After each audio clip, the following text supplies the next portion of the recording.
2001 साली मुक्काम पोस्ट बोंबिलवाडी या नावाने एक नाटक प्रदर्शित करण्यात आलं, जे नाटक त्या काळात खूप गाजलं आणि खूप जास्त प्रेक्षकांना आवडलं सुद्धा। आणि आता तब्बल 24 वर्षांनंतर त्या नाटकाचं रूपांतर एका सिनेमात होत आहे, जो की 1 जानेवारी 2025 पासून आपल्याला थिएटर्स मध्ये बघायला मिळणार आहे। आणि नुकतंच या चित्रपटाचा ट्रेलर सुद्धा प्रदर्शित करण्यात आलेला आहे।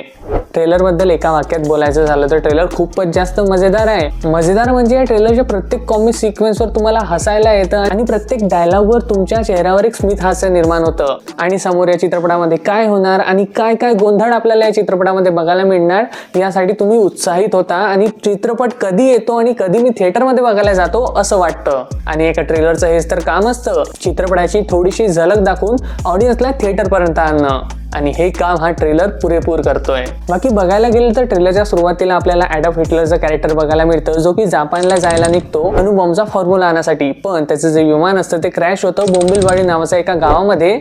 आणि हीच या चित्रपटाची कथा आहे, जी की काल्पनिक आहे आणि सत्य घटनेशी यांचा कोणताही संबंध नाही। आणि हीच या चित्रपटाची खासियत आहे, कारण की ज्या कथा काल्पनिक असतात ना, त्या बघत असताना आपला दृष्टिकोनही तसाच असतो की यार हे तर काल्पनिक आहे, आणि त्या कथेमध्ये मग ज्या ज्या गोष्टी होत जातात ना, त्याचा आपण फक्त आनंद घेत असतो, त्याला एन्जॉय करत असतो। हे का झालं, कसं झालं, काऊन झालं या गोष्टीचा ताण बिलकुल घेत नाही। आणि सलाम आहे परेश मोकाजी सरांना, ज्यांच्या डोक्यात ही काल्पनिक कथा निर्माण झालेली आहे।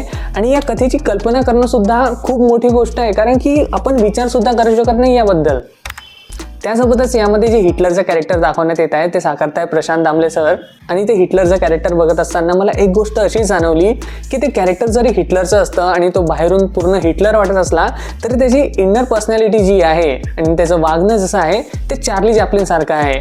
आणि बघायला गेलं तर हिटलर आणि चार्ली चॅप्लिन मध्ये सुद्धा खूप जास्त साम्यता आहे। सर्वात पहिली आणि कॉमन साम्यता म्हणजे त्यांची मिशी। हिटलर आणि चार्ली चॅप्लिन या दोघांची जी मिशी आहे त्याला टूथब्रश माउस्टेज असं म्हणतात, आणि दुसऱ्या महायुद्धानंतर त्याला हिटलर माउस्टेज असं म्हणण्यात येतं। त्यासोबतच या दोघांची हाईट जी आहे ती 5 फूट 7 इंची होती। आणि द डिक्टेटर नावाच्या एका सिनेमात चार्ली चॅप्लिन यांनी हिटलरची भूमिका सुद्धा साकारली आहे। त्यामुळे एक असा व्यक्ती ज्याचं नाव आहे ॲडॉल्फ हिटलर, जो कोणालाच आवडत नाही, आणि दुसरीकडे चार्ली चॅप्लिन जो सर्वांनाच आवडतो, या दोघांनाही कंबाईन करून या चित्रपटामध्ये हिटलरचा कॅरेक्टर बनवला गेलेला आहे असं मला वाटतं। आणि ही गोष्ट मला खूप जास्त आवडली। आणि त्यासोबत त्याच्या चित्रपटाचा ट्रेलरचं आणि आत्मबांबल्याच्या चित्रपटाचा ट्रेलरचं एक कनेक्शन सुद्धा आहे, ते म्हणजे व्हॉइस ओव्हर। माझे नाव आशिष, 1979 साली माझा जन्म झाला। आता यापुढे सर्व परदेशी पात्रे मराठीतच बोलतील। या दोन्ही चित्रपटाच्या सुरुवातीला जो व्हॉइस ओव्हर आपल्याला बघायला मिळतो, त्याचा जो आवाज आहे तो एकाच व्यक्तीचा आहे। आता तो व्यक्ती कोण आहे हे तुम्ही मला कमेंटमध्ये सांगा। बाकी ॲज अ ट्रेलर म्हणून तो मला खूप जास्त आवडला आणि मी खरंच खूप जास्त एक्सायटेड आहे आता मुक्काम पोस्ट बोंबिलवाडी हा चित्रपट बघण्यासाठी।